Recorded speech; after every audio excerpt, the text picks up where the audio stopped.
Saya suka nih ayat-ayat ini karena 18, 19, 20 nanti 21 emang dalam kehidupan kita nggak mungkin orang tuh senang terus, pasti ada susahnya. Nggak mungkin orang tuh lega terus, pasti ada sempitnya. Nggak mungkin orang tuh nyaman terus, pasti ada ya gangguannya, pasti ada kemudian beban-bebannya ya. Ayat 18, 19, 20 nanti mengandung kosakata khauf.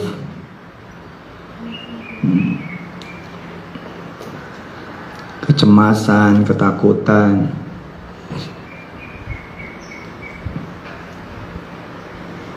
Minta air panas, air putih panas. Kekalutan ya, ketidaktenangan. Dan saya senang contoh episode yang kita pelajari ini karena secara naturalnya contoh ini adalah ketakutan apa ya, yang jadi kan kadang-kadang orang suka ada di situasi kondisi yang dia juga nggak ngerti gitu, tapi ada di situ. Bukti bahwa emang bukan kita yang mengendalikan kehidupan. Analogi gini ya, ada lubang ya di depan tuh. Iyalah kalau kita tahu terus kita masih kecemplung, emang bego gitu. Itu pun suka terjadi juga gitu. Entah karena kita nganggap enteng, gue tahu ada lubang, tapi dianggap enteng, nggak taunya lalai, ngobrol kanan, ngobrol kiri, nyemplung. Tapi ada kalanya misalkan, ya, analoginya kita naik mobil, lah si mobil berhentinya di dekat lubang itu, kita nggak ngerti, begitu turun jebol, bisa begitu.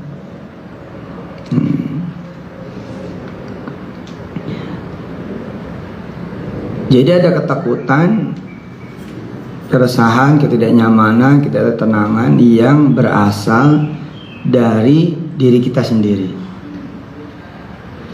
dari perbuatan kita, dari kesalahan kita.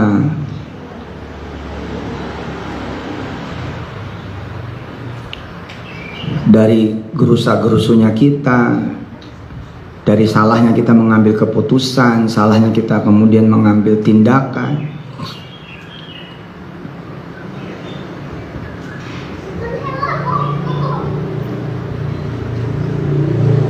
Kalau sebelumnya kan di kisahnya sang ibu ya, oleh ini kan sang anak nih, sang anak yang sudah menjelma dewasa. Coba balik dulu ke ayat 14.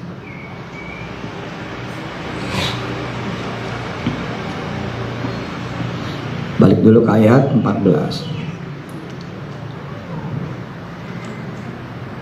Coba dibaca.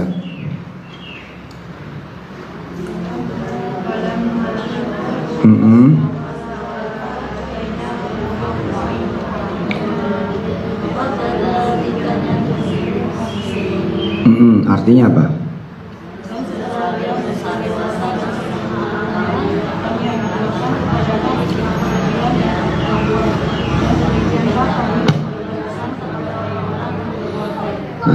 Sebagai orang dewasa, Nabiullah Musa alaihissalam mulai punya perjalanan persoalan gitu.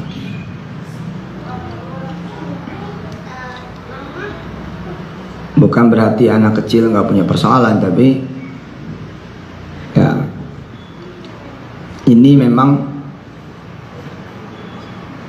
kelak menjadi juga pelajaran buat orang-orang dewasa juga gitu. Jaminan bahwa sesungguhnya setiap nanti persoalan yang ditemui sejatinya nanti akan mengantar kepada ilmu dan hikmah, baik itu berupa memang dosa dan keburukan, kesalahan dan kemaksiatan, clear lah, memang kesalahan itu. Tapi peristiwa itu nantinya akan mengantar pada ilmu dan hikmah. Makanya tidak jarang kemudian alim ulama yang lahir, alim ulama yang hadir itu justru dari kubang kegelapan. Banyak, nggak sedikit.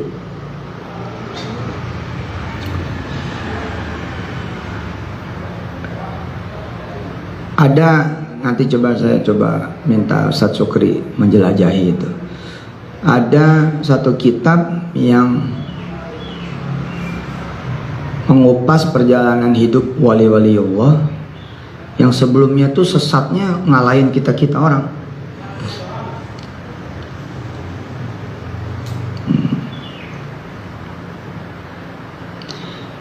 Nanti apakah kisah-kisah ini kemudian akan membuat kita menjadi toleran gitu ya, menjadi mentolerir perbuatan-perbuatan buruk dan salah? Tentu jawabannya tidak. Cuman menjadikan kita ini arif gitu. Menjadikan kita ini insya Allah bijak dalam memandang kesalahan seseorang, dalam memandang kesalahan siapa pun. Bismillah. Karena ternyata kesalahan itu adalah nature,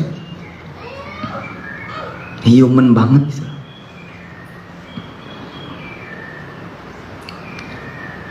Di dalam kehidupan yang ekonomi side misalnya, atau akademisi side. Kalau tadi kan kayaknya agama banget. Oke. Sekarang kita coba misalkan bicara, ini saya ngomong begini saya menganggap Anda sudah baca loh. Ayo. Kalau enggak blank nih. Coba saya mau tanya, siapa yang udah baca?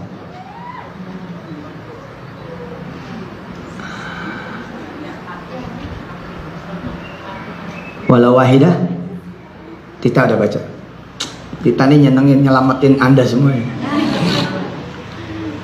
Bahkan Mama nggak baca juga. Iya loh, saya langsung ngegas nih, karena kan kemarin kan saya bilang baca sampai 22. Masih ingat kok saya. Cuman karena kejeda sama Kiai Kosasi kan, Anda menganggap saya nggak bakal nanya. Ayo dong, ikutin dong. Enak kok. Kang Mimin baca kan? Alhamdulillah. Berarti Kang Mimin juga nyelamatin kita-kita. Iya loh, saya bakal kecewa banget loh kalau nggak ada satupun ternyata yang ngikutin. Kan kita kan mau ngaji ya gitu kan. Pengennya sebelum ngaji ada bekal. Ya kecuali baru hadir, ya mau diapain. Tapi kalau memang sebelumnya juga udah hadir, dan ini kan bukannya masjid, nggak ada halangan buat Anda lagi head pun hadir,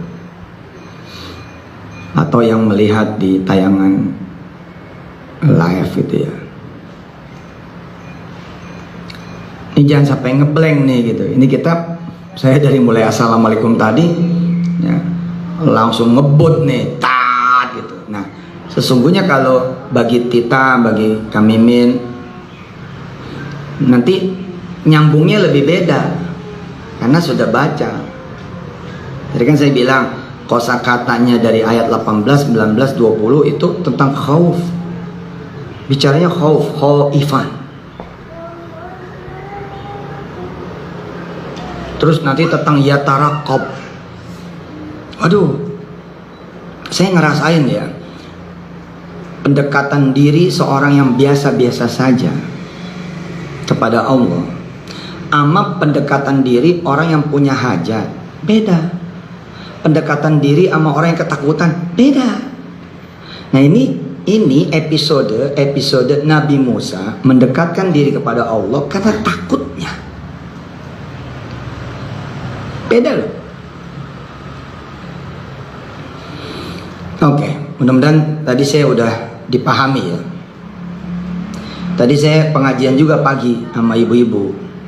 Saya ngomong gitu, ternyata di luar dugaan saya, nggak nyambung gitu. Padahal saya ngomong udah pelan-pelan gitu, udah runtut, udah nganggapnya ini paham gitu. Ternyata lumayan jauh gitu.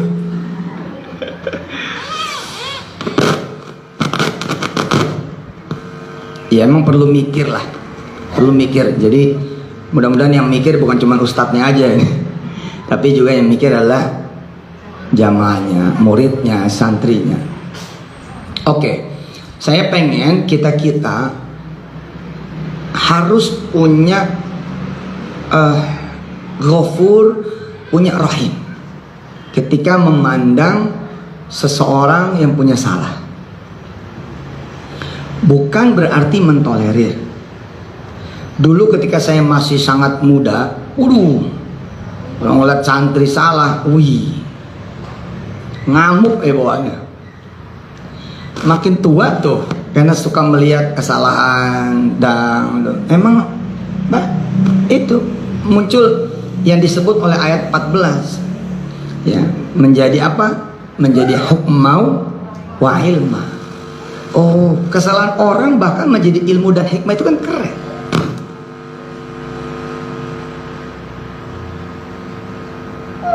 Kan buat Allah nih sama aja ya.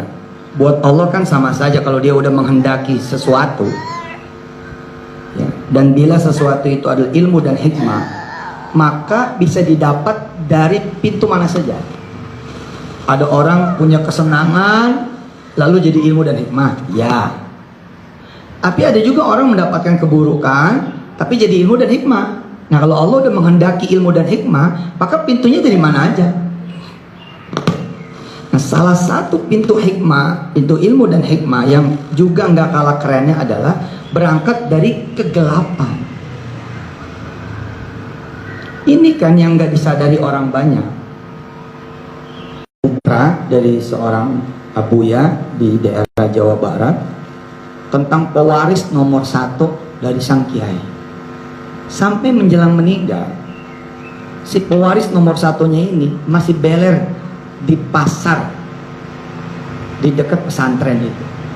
Bayangkan, bapaknya mengampu pesantren Thariqah, mengasuh pesantren sufi gitu ya, tasawuf, mengasuh pesantren hikmah dengan julukan jangan abuya lah. Anak ini digadang-gadang menjadi penerus. Hai coba, menjelang meninggalnya aja masih mabuk. Kita nggak bisa ngomong Allah ya, nggak bisa.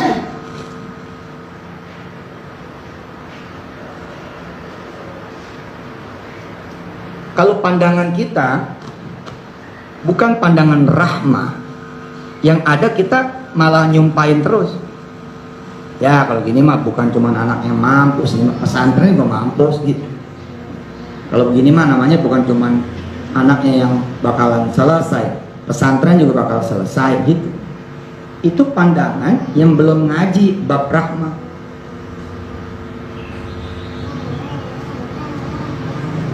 Nah, ada satu murid dari Abuya itu,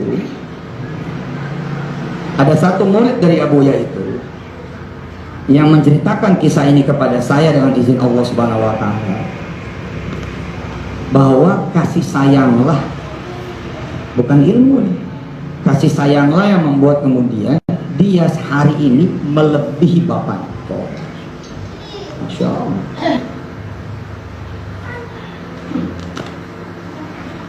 Saya masih mengingat beberapa kajian yang lalu. Tentu kita jangan menyuruh orang berbuat buruk atau kita ngikut orang berbuat buruk, bukan itu tujuan pengajian beberapa waktu yang lalu. Tapi menjadikan kita arif itu. Apa sih yang harus kita lakukan ketika melihat orang itu salah? Duluan mana sumpah serapah, laknat kita atasnya, gitu kan? Hah? Mengangkat ini kemudian ke permukaan seluas-luasnya, mempermalukan, kalau perlu membanting dia dan mengusir dia. Apakah begitu? Nah, kemarin kan kita mengaji, ternyata Allah menunjukkan saat Musa membunuh orang, Allah mengedepankan rahmanya kan. Allah mengedepankan Ghafurnya sekaligus juga rahimnya. Itu yang kemudian kita baca dari ayat 16. Coba dibuka ayat 16 nya.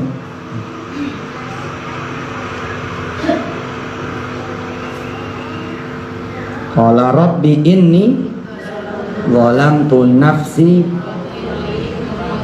faghfirli. Sampai situ doanya. Nah, kalimat berikutnya adalah narasi dari Allah Subhanahu wa taala, faghfara, langsung direct, nggak ada jeda.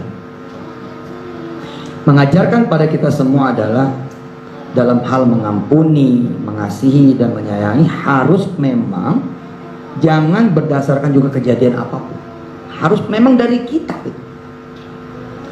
Jadi saya sayang sama ibu bukan karena ibu sayang sama saya. Saya cinta sama ibu bukan karena ibu cinta sama saya. Saya membantu ibu bukan karena ibu membantu saya. Saya baik sama ibu bukan karena ibu baik sama saya, karena memang saya baik. Ya memang harus begitu, maksudnya Anda gitu loh. Bukan saya maksud. Ini maksud contoh. Lu baik gue baik, lu jahat gue jahat. Ya nggak gitu. Itu kan yang Allah lakukan. Dan kalau Allah nggak punya sifat kayak begitu, nggak ada satupun manusia yang hidup. Karena Allah punya sifat begitu, Dia mendahulukan rahmat, mendahulukan ampunan, maka kita selamat. Orang yang mencelakakan Nabi Yusuf, besok-besok ikut jadi nabi. Cuk, ini kan luar biasa gitu. Siapa sih gitu loh yang bisa seperti itu? Orang yang mencelakakan Yusuf kecil, putra Yakub, semua ketika menemukan pertobatannya dijadikan nabi oleh Allah Subhanahu wa taala. Derajat apa gitu? Dan kan tanpa eksius, tanpa ada pengecualian. Lanjut, innahu huwal ghafurur rahim. Kalau bisa kita ketetesan itu gitu kan. Kita ketetesan Ghafur sama Rahmah sama Rahim. Masih ingat contohnya? Saya masih ingat contohnya. Apa contohnya? Hah? Ayo, apa? Yang ngambil di warung. Good. Ada orang nih ngambil nih di warung kita.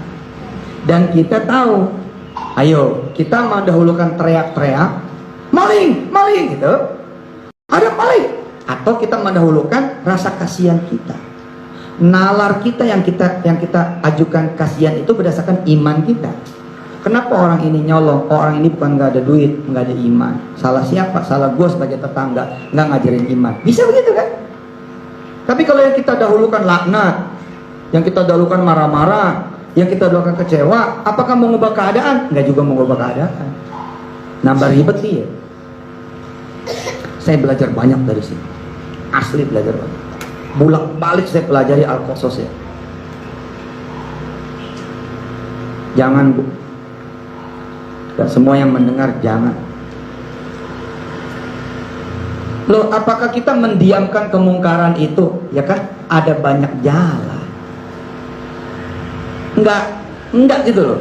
Kita tidak menjadikan pengajian ini sebagai legitimasi kalau ada kemungkaran diemin. Enggak bos. Arti kata rohim bergerak, mengasihi, menyayangi. Ghafur, rohim bergerak.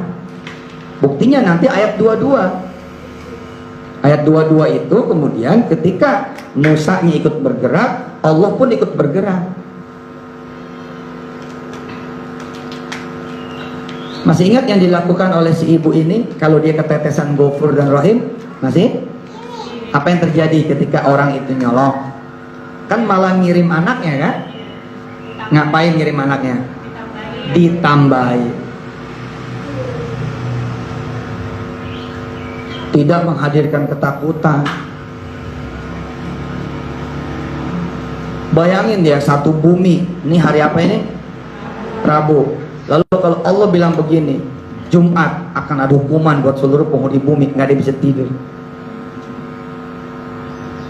Tapi apakah Allah menghadirkan ketakutan itu?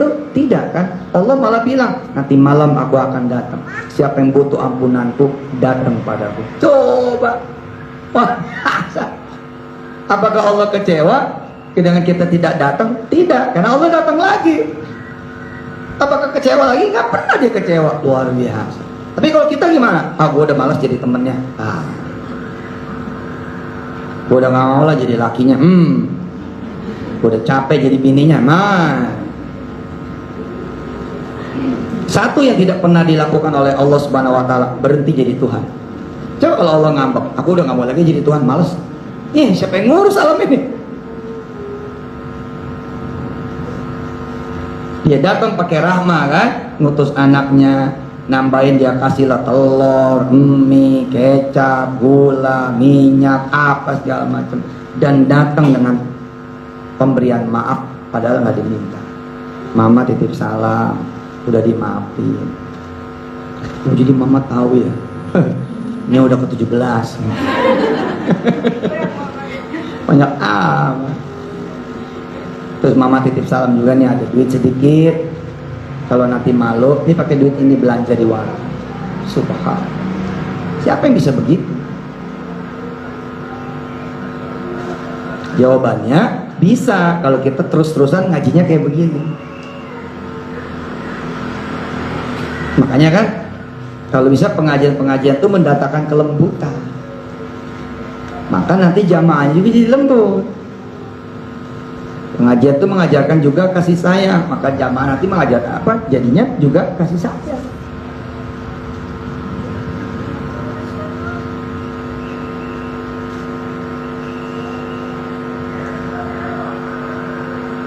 Allah Subhanahu Wa Taala ya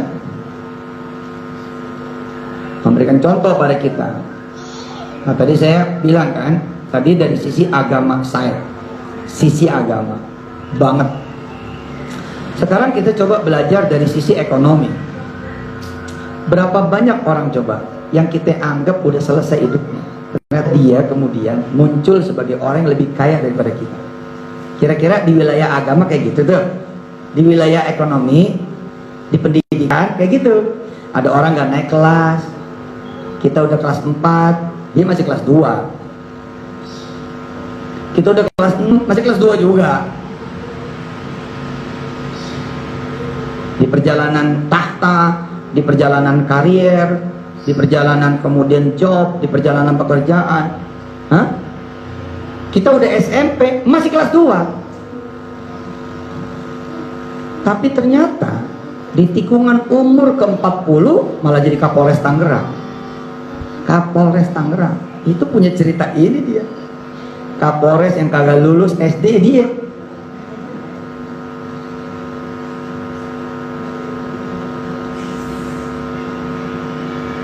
Kalau di awal kan contoh tadi agama kan, ada orang kelihatannya bukan siapa-siapa, nggak ngerti apa-apa. Nah, memang kalau Allah udah punya mau, masya Allah, besok anak kita dititip sama dia. Nggak ada tuh rasa juga gemeter dari anak orang-orang tua santrinya beliau misalnya, wah kita ngasih anak ke orang yang dulunya brengsek, enggak kan? Yang dilihat ya hari ini lah.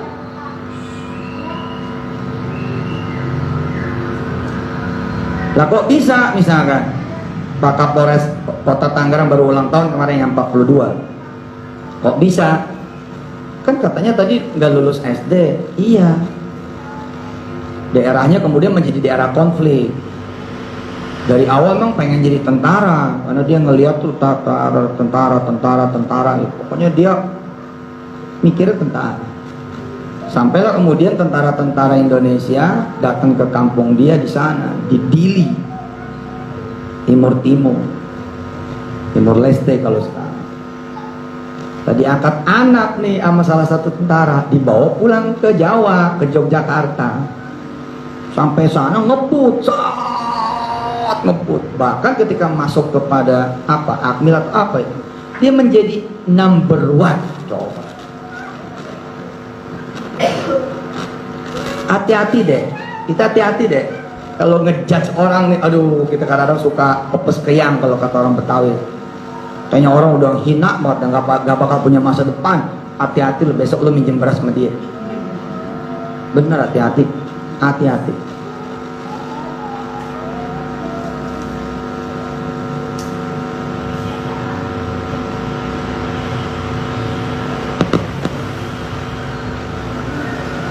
Yang lain naik kelas 4, kelas 5, dia masih tetap kelas 4. Yang naik kelas 6, dia tetap kelas 5. Ternyata besok dia jadi guru besar. Siapa? Renal Kasali misalnya. Prof. Renal Kasali, guru besar UI. Siapa yang nyangka anak yang kagak naik? Hah? Malah begitu diukur secara akademisinya, kita nggak ada apa-apanya. Terus siapa yang berjasa menurut Pak Renal Kasali? Seorang ibu guru yang memeluk dia lalu mengatakan, kamu nanti tetap bakal jadi orang besar. Kan kalau bisa kan kita yang begitu gitu. Kalau ada orang jatuh, biasanya jangan diinjak. Ini mah kalau ada orang bego, emang dia bego gitu. Iya, gimana dia nanti besok mau ingat kita? Jangan-jangan ingat kita memang, tapi mengingat yang memang menyakiti, kan juga masalah.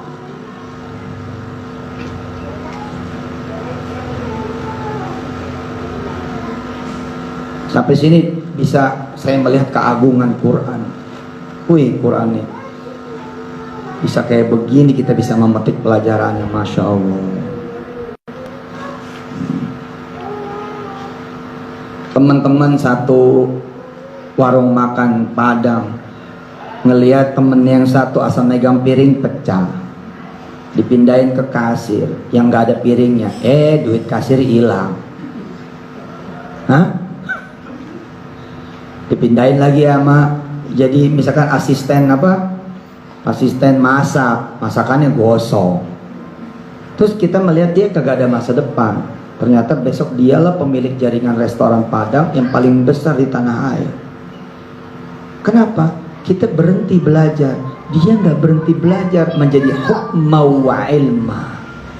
Kita yang merasa slow-slow aja, nggak merasa gimana-gimana, akhirnya tidak hukmau wa ilma.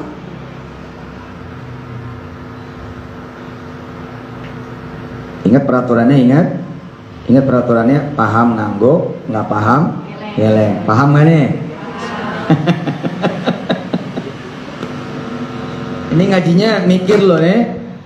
Ngaji bener mikir loh nih. Kanan kiri, atas, balik lagi, bawah, turun, maju, mundur lagi ke belakang.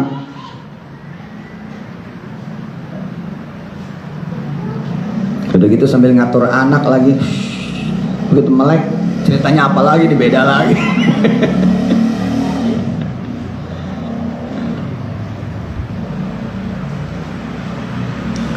Indah ya.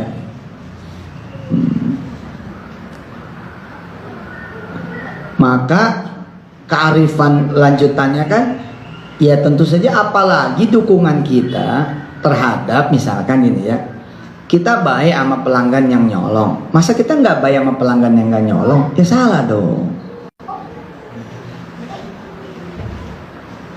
Harusnya kita baik kepada pelanggan yang nyolong, lebih baik lagi juga kepada pelanggan yang nggak nyolong.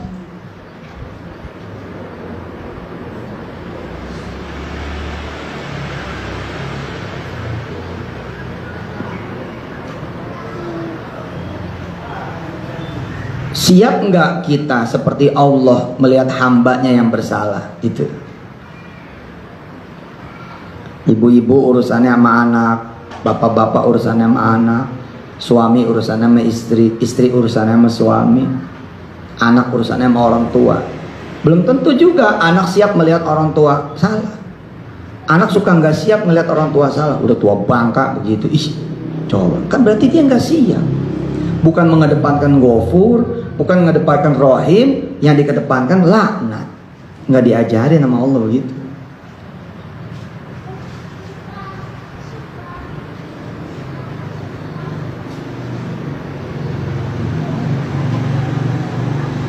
Kadang-kadang kita berlindung di balik kalimat pembenaran. Misalnya, kita begini supaya dia benar. Serius, bukan karena Anda emosi. Saya yang gebukin dia biar dia sadar. Beneran, supaya dia sadar. Bukan karena Bapak emosi. Ya, nggak tahu ukurannya masing-masing. Makanya kan pada saat seseorang naik, dia harus nurunin. langsung diturunin. Karena kemarahan itu akan merusak. Makanya kan sekelas Aisyah dan siapapun yang anak TK zaman-zaman sekarang ini kan pasti menghafal hadis itu kan, la taghdab walakal jannah, gitu kan? Jangan marah, kita dapat surga.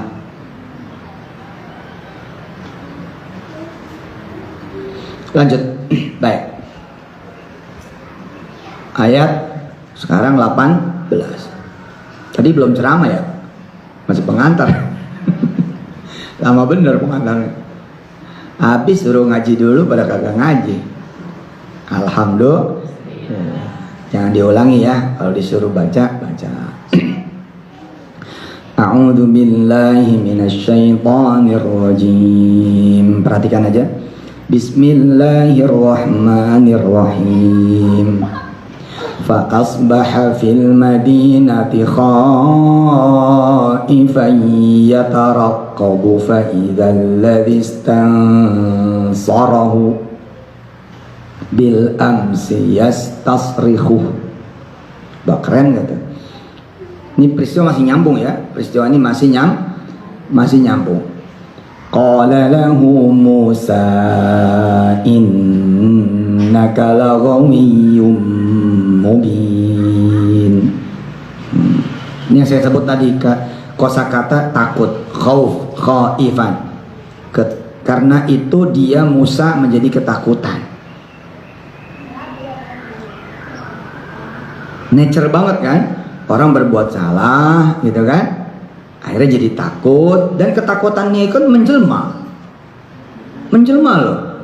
Ketakutan Nabi Musa menjelma, karena ketakutan Nabi Musa itulah kemudian yang mengundang Fir'aun dan tentaranya nguber Nabi Musa.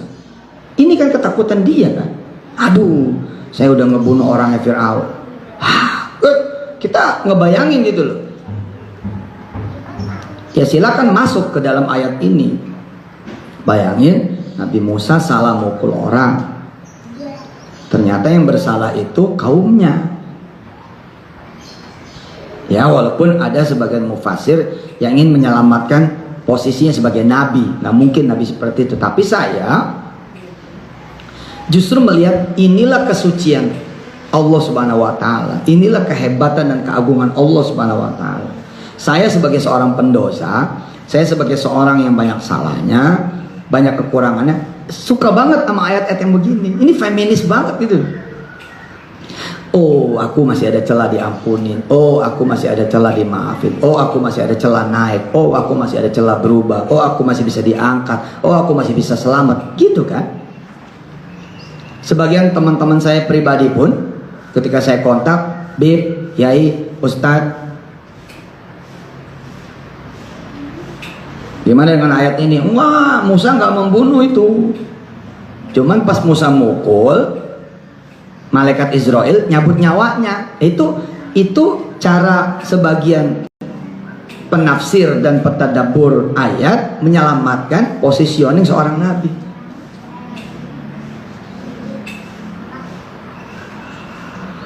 Nah kalau saya enggak, salah yuk, ya salah dong, salah kok gitu. Tapi kan ada apa dengan kesalahan itu? Ternyata membawa kepada apa? Narasi harapan buat kita-kita yang salah.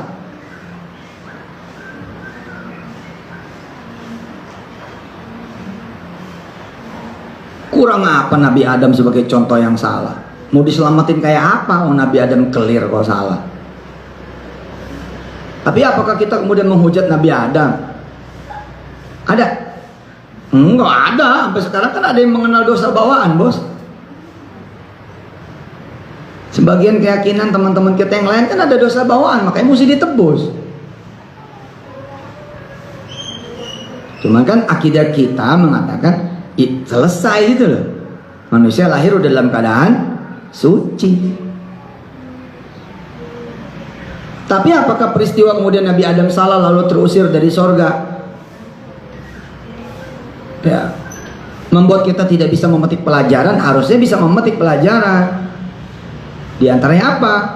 Harapan, kestabilan emosi, keyakinan bahwa nanti akan kembali lagi, akan normal lagi, akan dapat lagi, akan naik lagi gitu.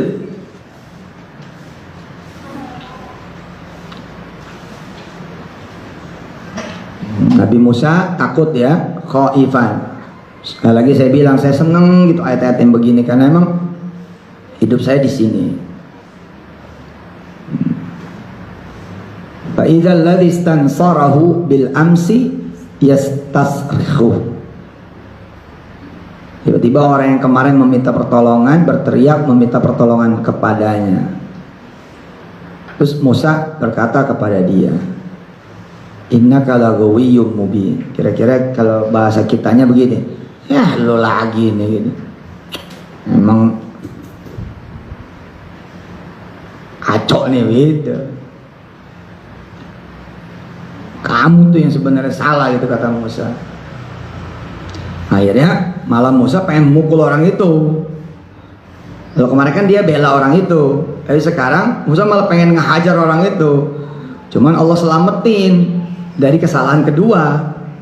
Kalau enggak mati lagi nih orang. Seperti kematian yang kemarin kan. Nah, kita baca ayat 19. Falamma an arada an yabtisha billadhi huwa aduwwun lahuma qala ya Musa aturidu an taqtulani kama qatalta nafsan bil ams in turidu illa an takuna jabbaran fil ard wa ma turidu an takuna minal muslihin.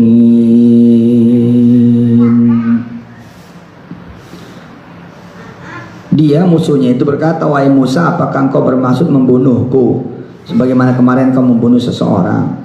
Engkau hanya bermaksud menjadi orang yang berbuat sewenang-wenang di negeri ini, dan engkau tidak bermaksud menjadi salah seorang dari orang-orang yang mengadakan perdamaian. Demi Allah ya, kalau Anda cuma membaca sekali rangkaian halaman ini, pasti nggak ngerti.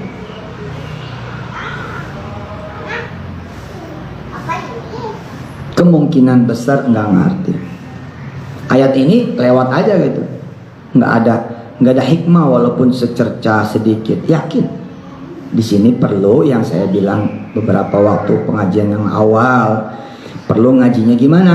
Berulang dan berulang, baca lagi dan lagi, baca terus sampai kemudian ketemu oh.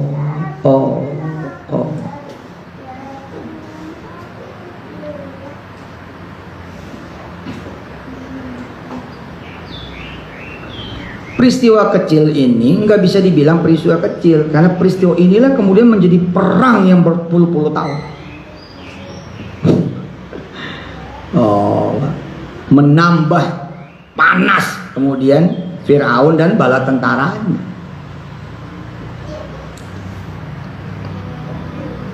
Sama kayak Yusuf, maka Musa pun begitu. Dari mulai dia berdoa sampai kemudian nanti dikabul, itu perjalanan 40 tahun kurang lebih.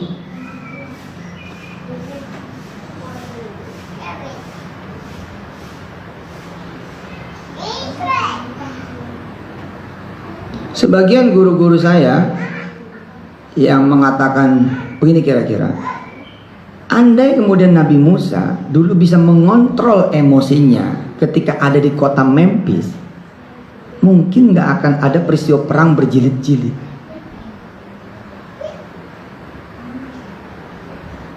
Saya sebentar. Pada peristiwa seseorang ketika kemudian dihina oleh tetangganya, sebenarnya kalau dia nerima pada saat itu selesai. Persoalannya yang ini nggak nerima, dia mencari sekutu, yang ini juga mencari sekutu, akhirnya perangnya jadi antar keluarga besar. Terus bertambah besar lagi, akhirnya bertambah menjadi pertarungan antar klan gitu, antar kaum gitu, antar suku, antar etnis, akan bahaya ini. Saya dengerin tuh sebagian ulama-ulama yang mengatakan bahwa ini udah qadarullah Ustaz. Gitu.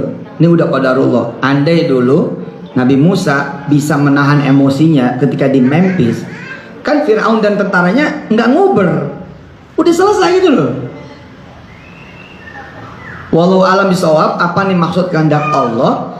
Ya kehendak Allah ya ingin menunjukkan terus keajaiban-keajaiban kekuasaannya dan lain sebagainya. Bisa diikuti kami. Ini kan peristiwa yang memicu kemudian Fir'aun dan tentaranya nyampe ke kota Memphis. Tapi pada saat Fir'aun dan tentaranya udah nyampe di kota Memphis, masih di Mesir, ternyata Musa sudah menuju Madian. Nanti episode baru nih, menuju Madian ketemu Nabi Syuaib. Ya, ketemu Nabi Syuaib nanti episode ayat 23 ke atas tuh. Ayat 23 ke atas ketemu Nabi Syuaib dan ketemu nanti jodohnya Nabi Musa. Lalu kemudian peristiwa ke Bukit Sinai, ke Tur Sinai yang Abang Kun, Bang Hafiz kemarin sudah sampai ya. Sudah sampai di bukit di Gunung Sinai. Nah, ini jejak perjalanan sebelum nyampe ke Madian. Ini dulu kota Memphis dulu. Peristiwa mah sederhana aja. Orang cuman lewat misalnya, kagak permisi, terus dibilang, emang anak kampung sono mah kagak ada akhlaknya gitu. Cuman masalahnya nih anak ngadu sama bapaknya, wah ya rame gitu. Padahal kalau anak ini nggak ngadu, ya nggak selesai, ya udah selesai gitu loh. Nah sering kali kita tuh begini gitu loh. Makanya saya mah kalau ada api pengennya padam aja, bukan nggak pengen, ya pengen padam aja udah gitu. Ya udah biar. Jadi antum nerima, iya mau diapain emang gue gitu. Nah mulai muncul lagi gimana? Aduh salah kemarin. Kenapa? Ternyata pelaporan jalan terus. Saya udah duga, rame lagi. Bener, dianggapnya itu perlawanan dari saya gitu kan. Padahal kan bukan. Ini luar biasa. Kalau udah begitu judulnya gimana? Aku udah qadarullah. Ya mau diapain gitu. Terus gimana? Ya minta maaf lagi aja terus.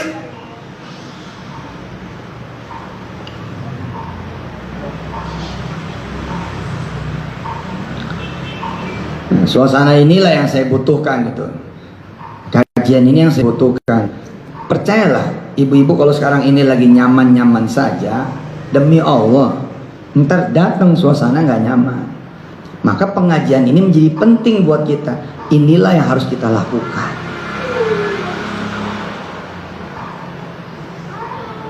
Apa? Ya belum tahu, orang belum nyampe kan, ngajinya belum nyampe nih. Masih harus jalan terus.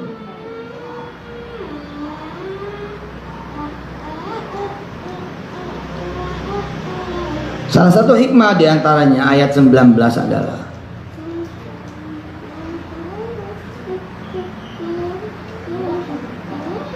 kalau Nabi Musa tidak menghentikan tuh, maka dia punya musuh jadi dua. Udah mah musuhnya dari Fir'aun dan tentaranya, sekarang ditambah dengan Bani Israel. Repot nggak?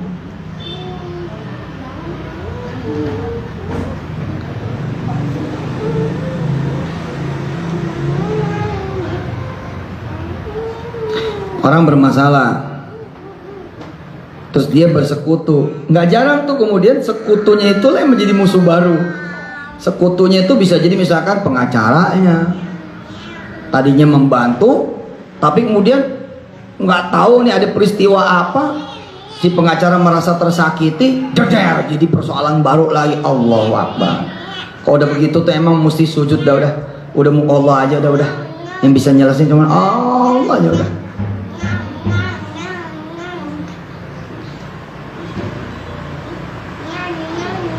Harusnya sih di usia ibu-ibu yang udah 40 ke atas nih, yang saya sampaikan udah bisa dipahami dari perjalanan sejarah. Iya ya, kadang-kadang kita ngurusin masalah bukan tambah bener, tambah gelap. Iya ya, tambah dalam. Iya ya, tambah banyak gitu ya kan.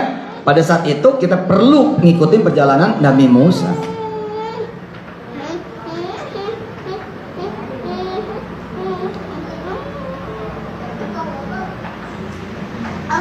Dan akhirnya sih saya melihat memang apapun peristiwa, memang mengantarkan pada Allah sih.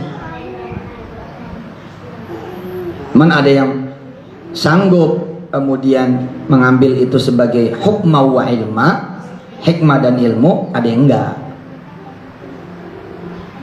Orang ketika menduduki kursi jabatan, dia dapat tuh hukma wa ilma, ada juga orang yang justru dapat hukma wa ilma ketika hilang kursinya, ada juga. Tapi ada nggak orang yang nggak dapat dua-duanya? Lagi duduk nggak dapat, lagi hilang kursi nggak dapat, ada nggak? Ada.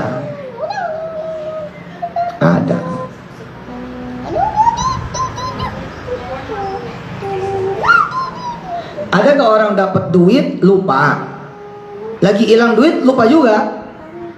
Ada. Banyak, bukan nggak ada, banyak.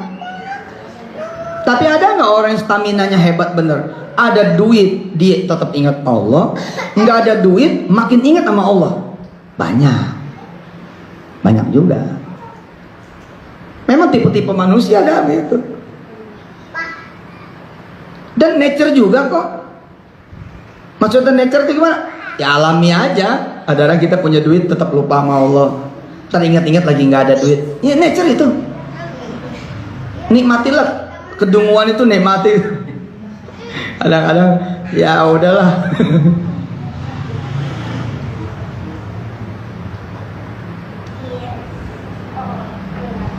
Ada orang yang ketika menjadi istri tidak soleha, justru ketika habis cerai dia malah soleha. Ada gitu.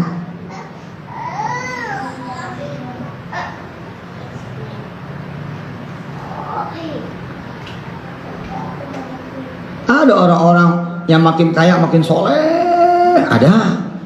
Tapi ada orang yang makin jatuh makin soleh, ada juga. Hebatnya nih, Allah senantiasa memberi kesempatan di episode apapun. Kamu mau masuk pintu yang mana? Dikasih terus tuh mau. Jadi saat duduk sebenarnya itu kesempatan dari Allah. Saat nggak duduk itu kesempatan dari Allah juga. Makanya kan kalau bisa kita stabil imannya gitu. Tapi ya memang sekali lagi ya, kelas Nabi aja bisa begini kok.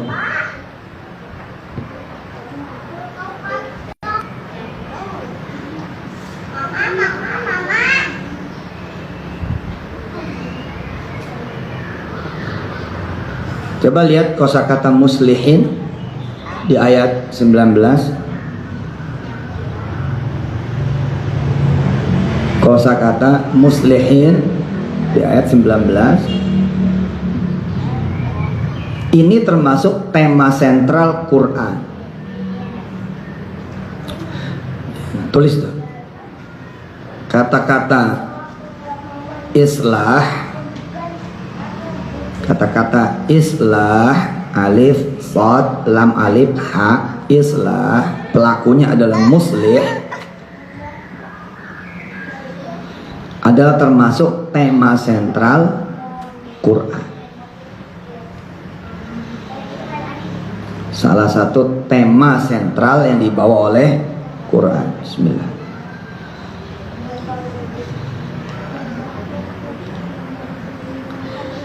Dari awal tuh mah, Amin, dari awal, dari mulai Al-Baqarah, Allah udah cerita. Ada orang berbuat kerusakan, ada orang berbuat perdamaian, ada orang berbuat kehancuran, ada orang yang membangun, ada orang yang prestatif, ada orang yang ngawur, ngaco. Nah, Allah menghendaki kita menjadi muslih. Siapa yang hafal ayat-ayat awal surah Al-Baqarah? Ada yang hafal? Awal-awal. Wa idza qila lahum la tufsidu fil ardi qalu innama nahnu muslihun ala innahum humul mufsiduna walakin la yash'urun. Itu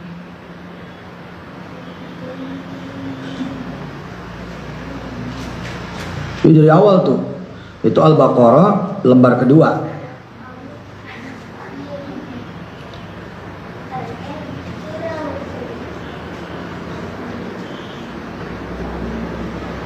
Nah, kita lawan katanya muslih itu mufsid. Tulis. Lawan katanya muslih itu adalah mufsid. Yang berbuat kerusakan. Yang malah nambah kerusakan. Yang berbuat kehancuran, malah menambah kehancuran.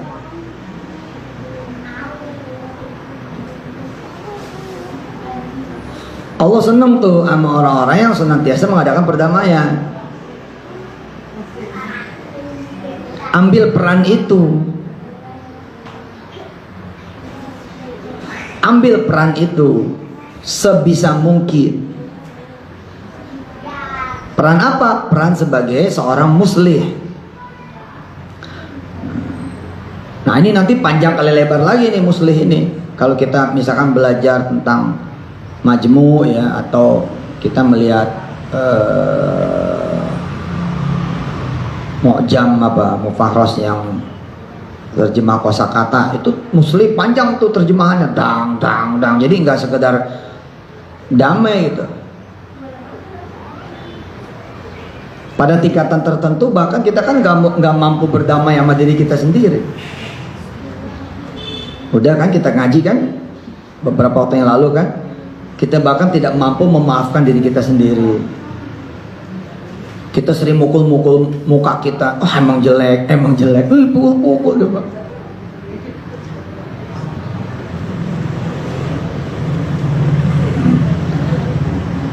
Diabaikan saja. Ini sebagai pengetahuan saja, supaya nanti kalau ketemu kalimat-kalimat muslih, oh ini tema sentral Quran. Oke.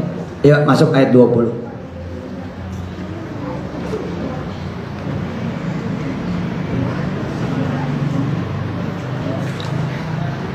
وَجَاءَ رَجُلٌ مِّنْ أَقْصَى الْمَدِينَةِ يَسْعَى قَالَ يَا مُوسَى إِنَّ الْمَلَأَ يَأْتَمِرُونَ بِكَ لِيَقْتُلُوكَ فَاخْرُجْ إِنِّي لَكَ مِنَ النَّاصِحِينَ. Ada seorang informan nih nyampein kepada Nabi Musa, gawat Musa, pembesar-pembesar negara lagi berunding loh, lagi nyari kamu loh, keluar gih dari kota ini. Ya saya sih cuma ngasih tahu doang. Nah itu kira-kira nih ayat.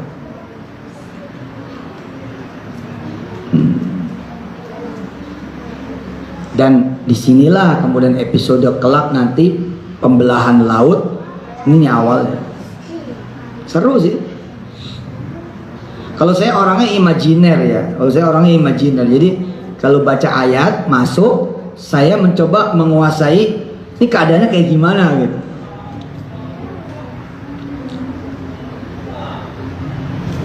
Apakah Musa senang dengan informasi ini? Enggak, tambah kalut dia.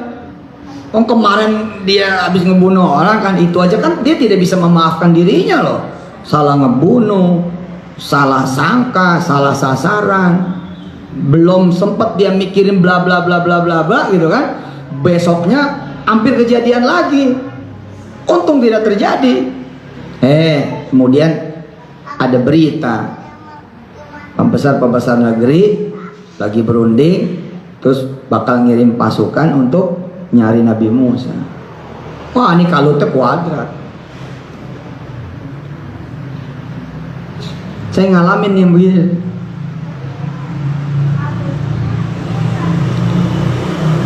Tahun 97, 98 itu. Udah keendus nih. Kayaknya lu udah ketahuan ini. Pindah kampung sana. Saya lari lagi pindah kampung. Iya benar. Makanya saya akrab nih sama Al-Qasas nih. Jejak-jejak, aduh, hampir saya ganti nama dulu Musa Mansur. Iya kan, saya cerita begitu kan, perjalanan ganti nama kan. Ini kayaknya ada yang belum ngikutin tuh ceramah saya tentang perjalanan saya ganti nama. Dulu pertama kali mau ganti tuh Adam Mansur, karena saya mempelajari Nabi Adam. Tapi terus Nuh kok menarik, harusnya Nuh Mansur. Ya Mansur tetap saya pertahankan karena ini nama keluarga, nama orang tua, nama yang penuh berkah. Mansur itu artinya selalu ditolong. Jadi saya nggak mau hilang nama itu. Mansur itu selalu yang ditolong. Jadi saya pengen nama itu melekat pada diri saya. Jadi Mansurnya nggak saya hilangin, tapi yang depannya saya hilangin. Yang seru ketika Sulaiman, waduh asik nih kayaknya. Harusnya Sulaiman Mansur. Kayaknya enak banget, kaya banget di Sulaiman begitu. Pilihan akhirnya jatuh kepada Yusuf Mansur. Ya alasan sederhana sih. Ya kaya juga gitu kan, raja, punya istana, istrinya cakep gitu. Ya Allah benar. Ini ngalamin Nabi Musa gitu. Mungkin kalau kayak kita nih ya kayak saya gitulah. Lagi nyepi, lagi kongko-kongko gitu, atau lagi nyantai-nyantai, ada yang ngasih tahu, jangan tenang-tenang aja lo. Gua tadi barusan denger tuh, lagi pada rapat tuh, pengen nyari lo gitu kan? Nah inilah perjalanan kemudian Nabi Musa menuju Madian. Lihat ayat berikutnya 21. Nah ini akan melahirkan doa baru buat kita.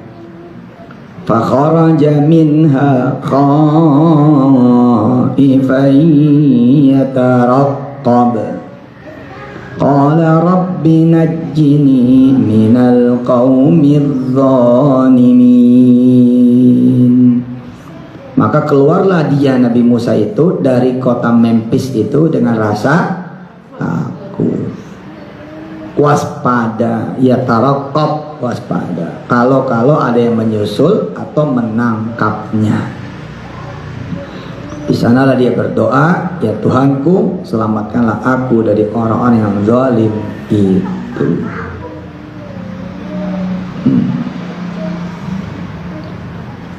Ada pertanyaan menarik dari seorang murid pada gurunya, seorang santri pada kiainya. Loh kok Musa nggak berdoa minta ampun? Udah, kan di atas udah dipelajari. Rabbi inni dzalamtu nafsi.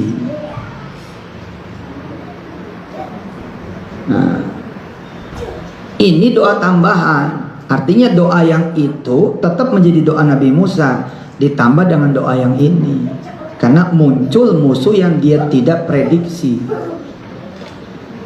atau sebaliknya muncul musuh yang sudah dia prediksi. Rabbi najjini minal qaumidh dhalimin. Nah, kalau ada orang-orang yang mengganggu ibu bapak semua, maka prakteknya adalah amalin doa yang ayat 16 17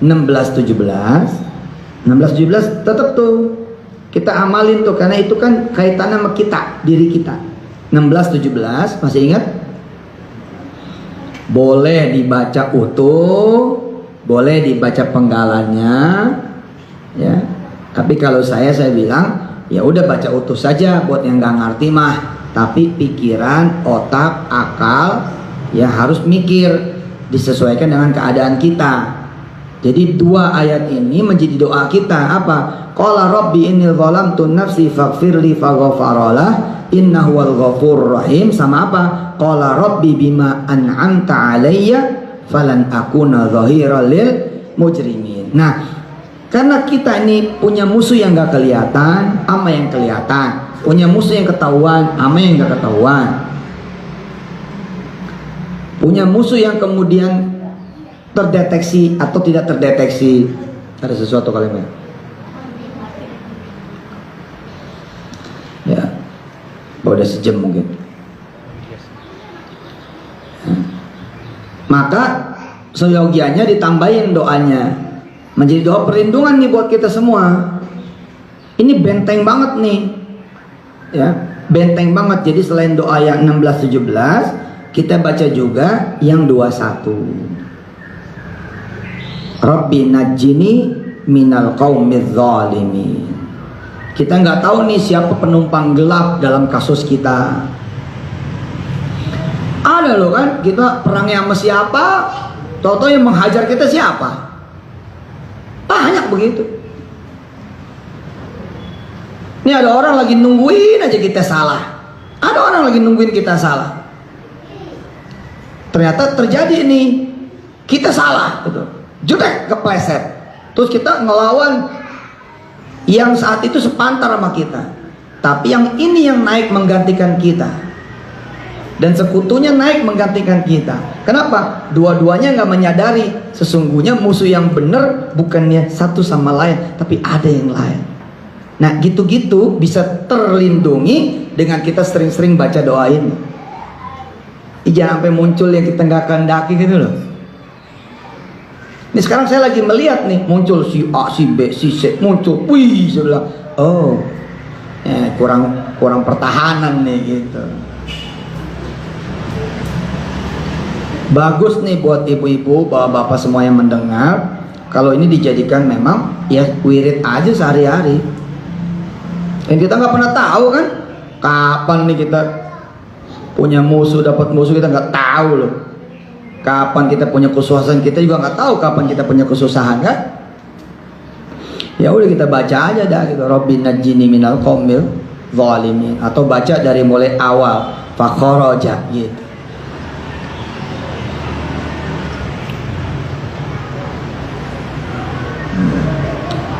Fakharaja minha khaifa yataraqab, ini bisa juga kita bawa kepada apa? Kita keluar dari suasana yang gak enak, keluar dari warung kita yang kemudian bermasalah. Kita gini ya, orang habis di PHK gitu kan, ketakutan tuh, iya kan? Aduh, gua kerja di mana? Aduh, gua nanti makan apa? Aduh, gua ngasih makan istri ini pakai apa? Kan ketakutan. Nah, kalau dia udah ngaji bab ini, terus dia baca ini, nanti ketemu Madian gitu.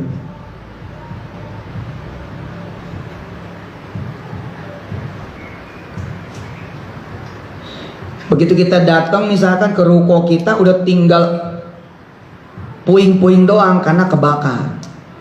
Muncullah ketakutan kita nih. Aduh, ini tagihan gimana? Aduh, bayarnya gimana? Nah, kita alhamdulillah udah ngaji ini kan. Kalau udah ngaji ini, ya baca aja. Di puing-puing ruko kita itu, misalkan habis kebakaran, kita doa itu. Fakharaja minha khaifan yataraqab qala rabbi najjini minal qaumidz zalimin. Jangan salah loh. Ada begitu ruko habis, muncul sertifikat orang. Tiba-tiba kita diusir. Terjadi kan tuh sama Bu Fauzia Jalil, ingat gak mama? Dia dagang di pasar X berpuluh-puluh tahun. Tiba-tiba kebakar, kebakar. Begitu mau ngurus surat, ternyata udah terbit surat punya si fulan gitu loh yang gak jelas. Coba. Ya namanya juga kejahatan kan. Tapi nggak soal kata Allah. Ya sudah, baca aja ini seperti bacanya Nabi Musa. Ntar aku kasih Madiannya kamu. Ini kan Madiannya Musa. Musa menuju Madian. Nah, kita menuju mana kita nggak tahu. Ayat 22 buat kita nanti bentuknya seperti apa kita nggak paham. Yang kita paham, kita datang pada Allah. Nanti Allah menunjukkan jalan buat kita. Masya Allah. Fakharaja minha khaifan yataraqab qala rabbi najjini minal qaumidz zalimin. Shadaqallahul azim. Nih PR nih. Enggak banyak-banyak bacanya. Baca ayat 22 aja. Enteng kan tuh, saya nggak tega nyuruhnya. Nggak tega nyuruhnya gitu ya. Hah? Saya pengennya sih sehalaman nyuruhnya. Udah ayat 22 aja tuh. Tapi bolak-balik bacanya ya. Ayat 22 pendek tuh ayat 22, tapi bolak-balik. Jangan sampai enggak dibaca. Allahumma arhamna bil Qur'an waj'alhu lana imama wa nura wa huda wa rahmah. Allahumma dzakkirna minhu man nusina wa 'allimna minhu ma jahilna warzuqna tilawatahu ana al-laili wa atrafan nahar waj'alhu lana hujjatan ya rabbal alamin. Kita baca doa pakai ayat ini. Bismillahirrahmanirrahim. Ayo. Qala rabbi inni zalamtu nafsi faghfirli faghfaralah innahu huwal ghafurur rahim. Qala rabbi bima an'amta alayya falan akuna zahiran lil mujrimin fakharaja minha khaifan yataraqqab. Qala rabbi najjini minal qaumidz zalimin.